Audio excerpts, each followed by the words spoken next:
I'm Nicole Nalepa, and you're listening to Mommyhood Unscripted, real talk about moms for moms.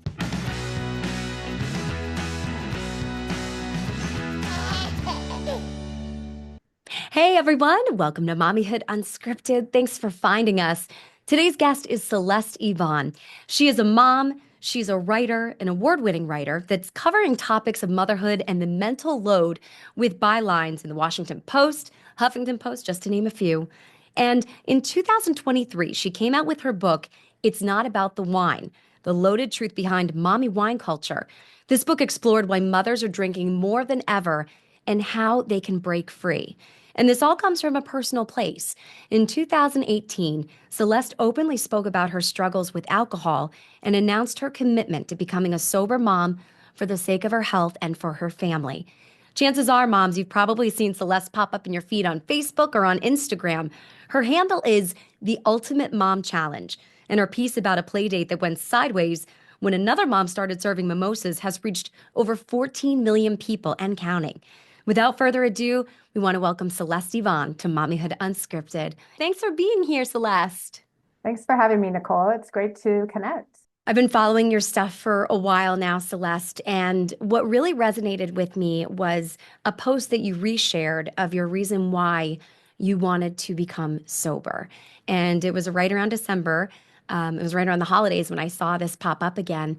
And it really got me thinking about how many other women out there in this culture where alcohol is ever present and socially acceptable, how many women out there are struggling like you are struggling? Because chances are, I bet a lot of people are not talking about this as much as we think they are. So if you could kind of walk us through your journey to sober living.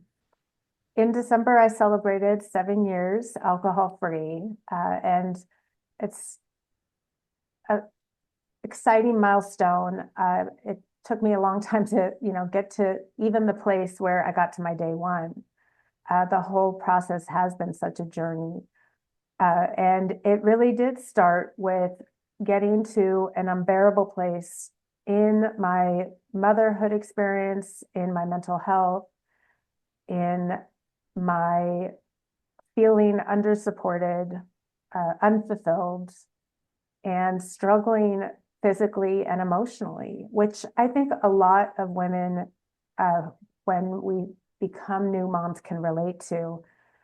There's a desperation and a level of loneliness and fear that can take over. And mine got to a place where I started using alcohol to get over that hump.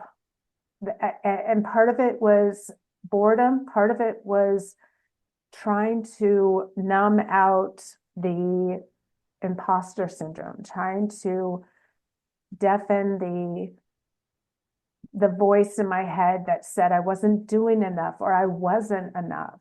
Mm-hmm. And alcohol became a coping strategy. And you go on social media and it's encouraged. Mm-hmm. Mommy needs wine. I whine because my kids whine. It's just this standard message and has been on social media for since it started. Mm-hmm. And mommy wine culture has been so impactful for so many in what feels like almost this kumbaya, like motherhood's hard, we get you, we see you. But for some of us, for people like me, it felt like a permission slip. It felt like a justification for what was increasingly becoming a drinking problem. And it took me a whole lot of convincing moments to get to that place in December where I realized I had to find another way, because I was snowballing down this hill and it was getting faster and faster. And so I said, I have to try this sober. I have to see what happens when I do it without the wine crutch. Mm-hmm. And it took me a long time. It took me about a year to even say to myself, this is not only the right journey, but it's something I'm ready and willing to share with others. And I started opening up about it. But yeah, it was a long process, and it was a lot of uh, pulling back layers to Mm-hmm. understand what was really at the center of this need to numb out. And at what point was there like a catalyst or a breaking point where you knew I have to do this? For me, it was a panic attack. I was increasingly having anxiety, Hmm. and my anxiety was getting worse the more I drank, um, not surprisingly. And I had this panic attack at work on a otherwise normal Monday morning, as when you open your inbox and all the emails start coming in like an Hmm. avalanche, my heart just started to race and I felt this cold sweat. And my father, who identified as an alcoholic, had a stroke at 52. So he's Oh, very wow. young when he Hmm. had a very severe stroke that almost killed him.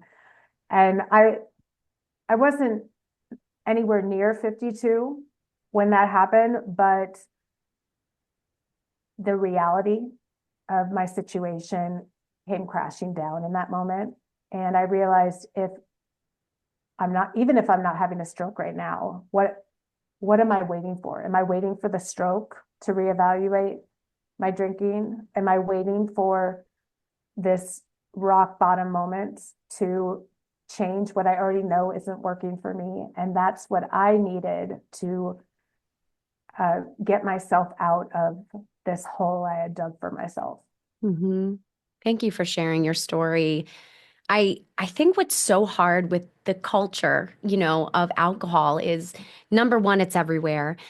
Number two, I everyone's relationship with it is on different levels. But with that said, there is this gray area. And I know you've spoken about the gray area of drinking, where some people they're like, well, I like to imbibe on the weekends. Others, they can't go without it for a day. And then others who they can moderate what they do, but yet it doesn't mean that there's not a problem there. So, did you find yourself in that gray area?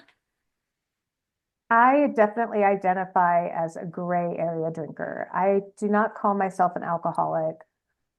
And while I am more comfortable with that label than I ever have been, it's very hard for me to see my father's drinking, where, we saw gin in brown paper bags hidden in bushes, and call myself by the same label that he called himself by. It's hard for me to find that middle ground. Whereas as a gray area drinker, I was in between. There were days that I could easily moderate.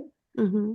And then for whatever reason, on a random off day, it would just, my ability to turn off was just nowhere to be seen.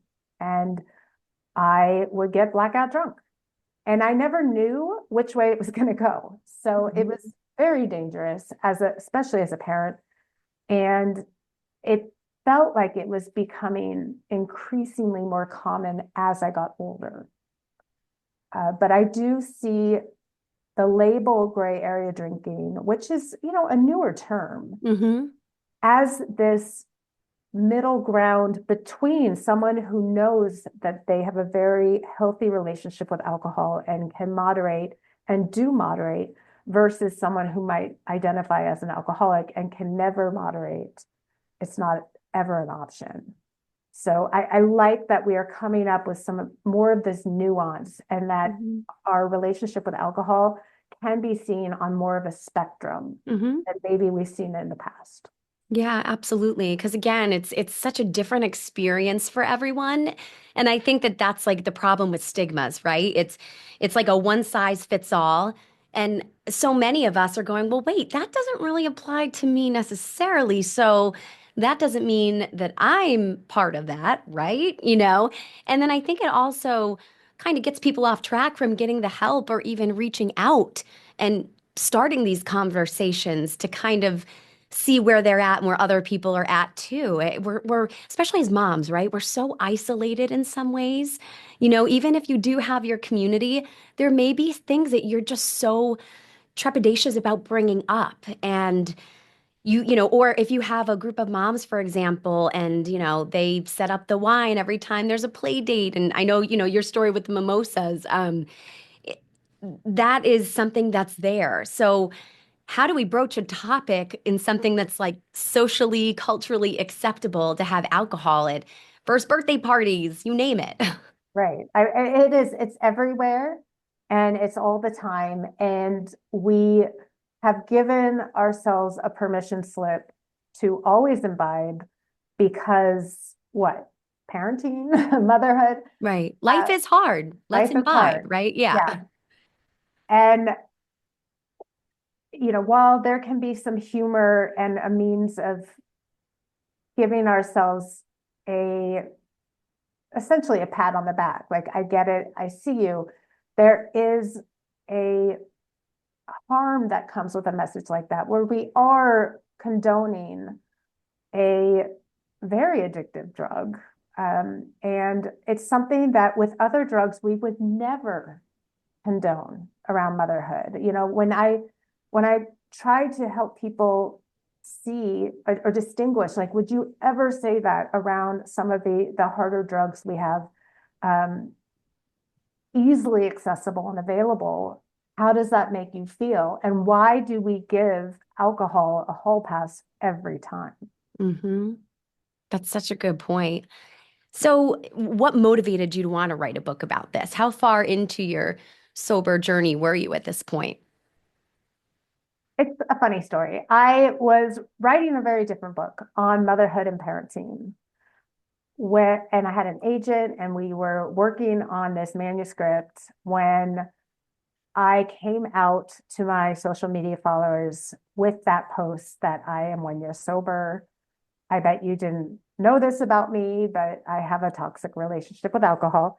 And my agent saw the post and she called me and she said, this needs to be your book. It hadn't occurred to me that this was a book. Like, I wasn't even sure what I was doing. I didn't even know if this is something I could keep up. Part of the reason I didn't tell anybody that I had quit drinking was a fear that I would return to it. And then people would think I was fake or that I couldn't keep up with it, or I would get used with the dreaded A word, the alcoholic. And that is a label I never wanted to have after my father's experience. But when my agent told me, like, let's consider this for a book opportunity, I started putting all of my writing together, all the things that I had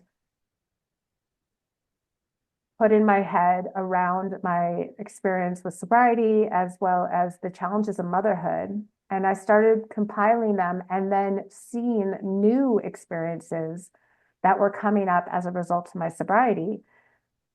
It didn't even occur to me to connect the dots on my sobriety and why mothers are drinking more than ever until I was several years sober. So the whole thing has just been a journey and learning and growing and developing this book as I went. And I'm curious, as you became sober, was it hard? Did you with in your friend groups, you know, where alcohol was present?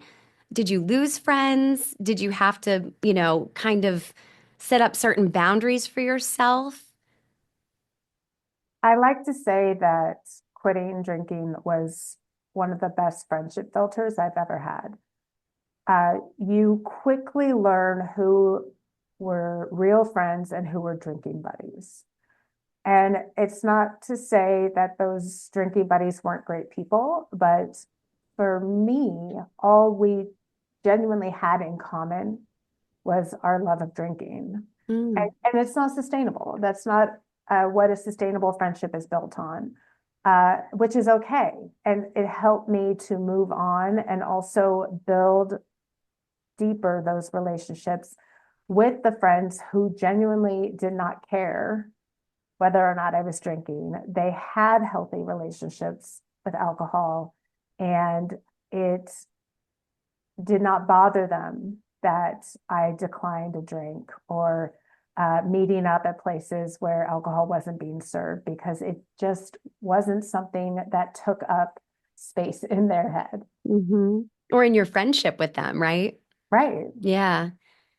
That's interesting. It's so when you're drinking, it's like another version of you that you're putting forth, it sounds like. And do you feel more authentic without the alcohol now? Not only do I feel more authentic, I believe relationships can build so much more strongly when you don't have, this liquid courage that is making you do and say things that you wouldn't necessarily do sober, or want to say in the way you say them.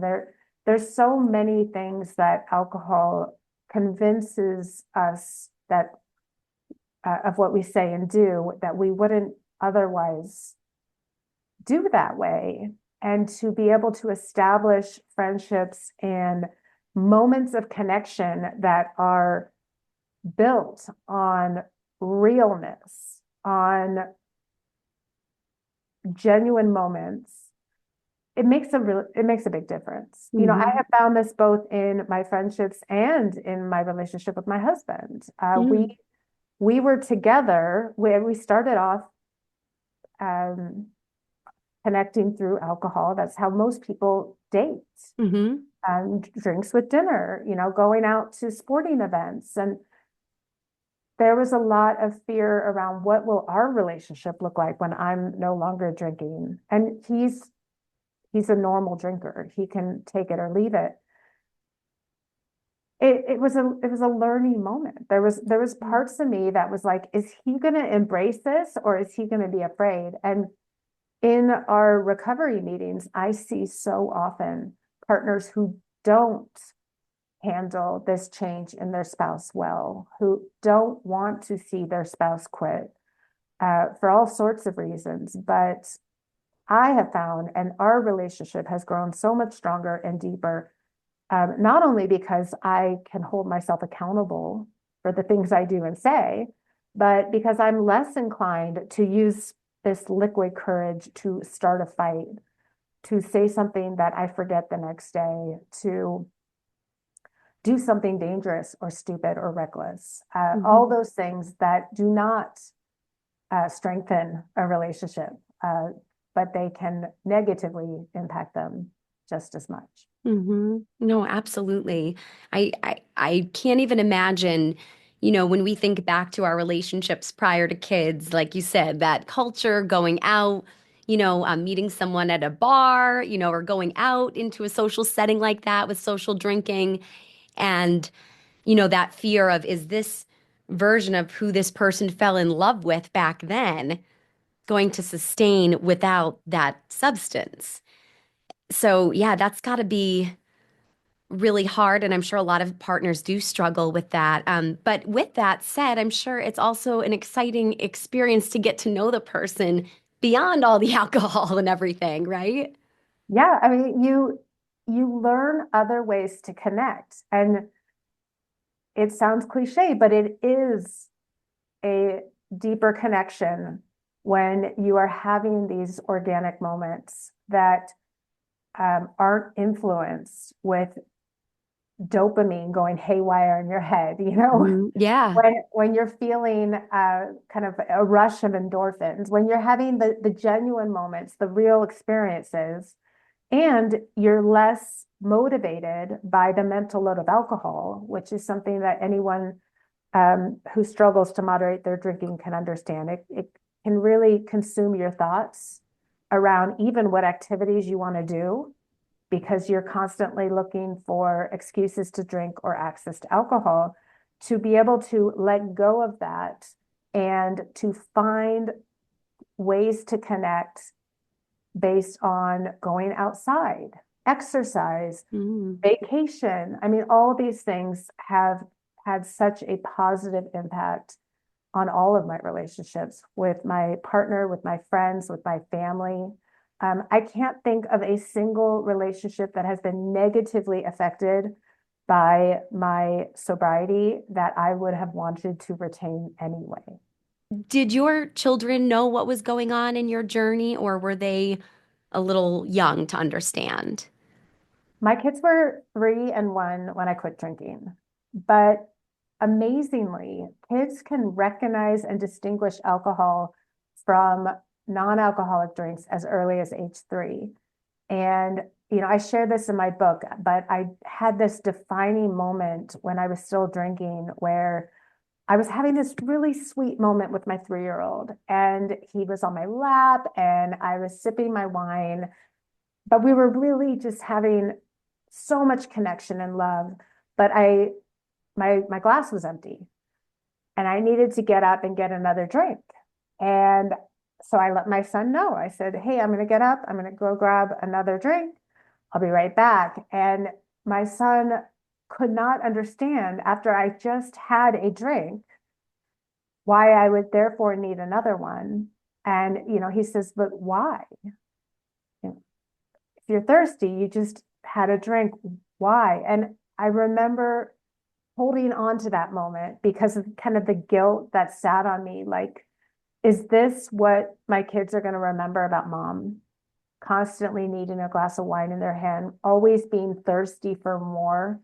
And I did not quit drinking that day. I don't even know if I quit drinking that month, but I remember thinking, like, hold on to this moment because this is important. Yeah, we all have those like moments where we just want to like bookmark them, right? And they're seared into our memory because we know it's a defining moment. But sometimes it takes a few of those in order to kickstart something we want to change, you know. We know we have to make the choice for ourselves, right? Yes, I had to have dozens of those moments before I finally got the message. I know you talk about having an accountability partner is so huge when you went sober, finding great resources out there. Could you extrapolate a little bit on that? Yeah, I what I always tell people is don't do what I did. I quit cold turkey. I only told 2 people, my mom and my husband, and I decided to be ashamed of everything that had led up to this moment and therefore to keep it very close to the chest. And now I would tell people to do the opposite, essentially find a community right away. There are thousands of people going through this just like you on their day one, just like you.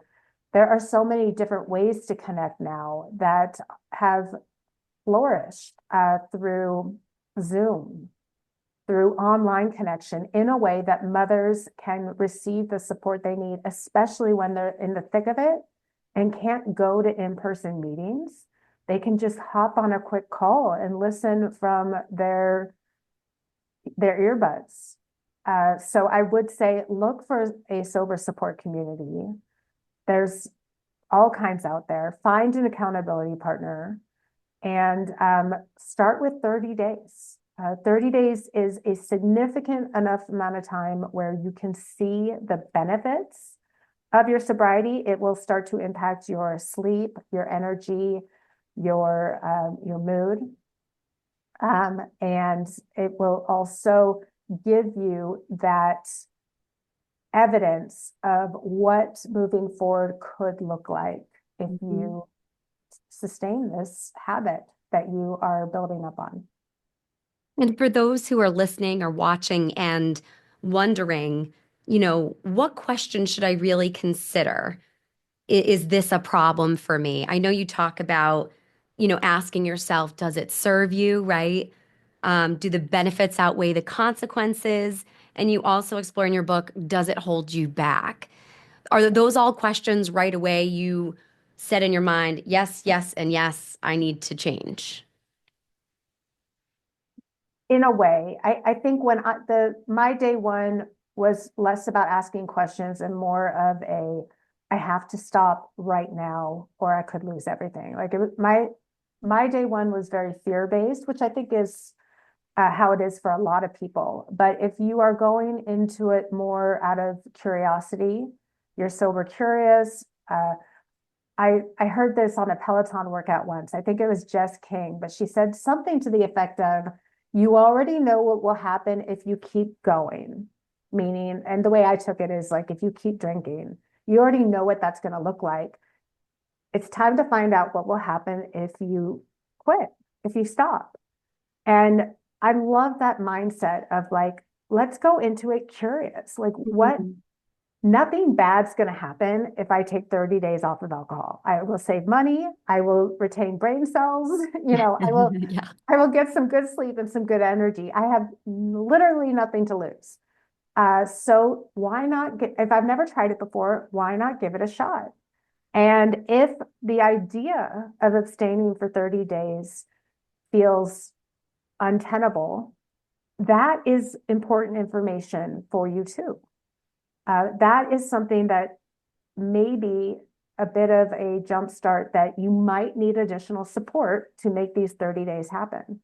And that's important knowledge that you will learn on this process as well. Mm-hmm. And this may sound like a silly question, but you mentioned how, sometimes you drank because the boredom too. And also obviously to numb things. But how did you fill that time when you felt that boredom creeping in, or you felt, the lack of connections perhaps with some people that you were socializing with when you were choosing not to drink? I think the key in the beginning is distraction. It's distraction, it's finding when is your witching hour? When is the time that you will generally reach for that drink or feel that trigger and you physically get yourself out of that geography? Whether that means stepping outside and getting some fresh air, going for a walk, using that time to do errands. What do you need to do to physically remove yourself from that trigger? And it will not always be like that. You will be able to overcome triggers anywhere and at any time. But this is just what you need to do in the beginning to get through the early challenges that come with trying to detox from an addictive substance. So I would say, having that accountability partner to be on call and ready when you are to connect. And non-alcoholic drinks can be a great placebo.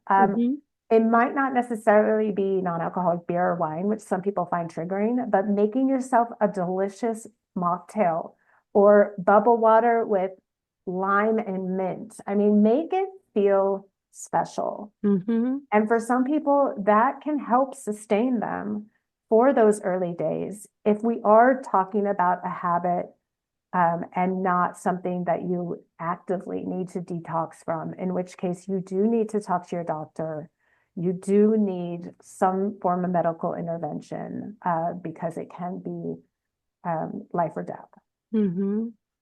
And you chose life, and we're so grateful for that, and so grateful that you are out there every day, sharing your story and your messages. If we're interested in finding more about your book, It's Not About the Wine, The Loaded Truth Behind Mommy Wine Culture, where can we go?